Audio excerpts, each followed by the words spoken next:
نشے کا پہلو تو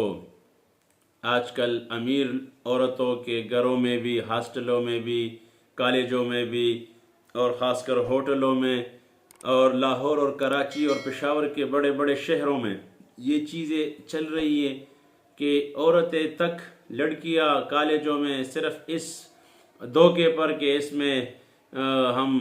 جاگنے کی صفت ہے اور ہم اس کی وجہ سے جاگ جاتے ہیں، ہمیشہ کے لیے اپنی زندگی کو برباد کر لیتے ہیں۔ تو عورتیں بھی اس مصیبت میں مبتلا ہے، اور یہ اللہ کی عذاب ہے، اللہ کا قہر ہے، اللہ کی ناراضگی کی علامات ہے کہ عورتیں اور پھر نشے کی حالت میں سڑکوں پہ، ہوٹلوں میں، گاڑیوں میں بے حال پڑے رہتے ہیں۔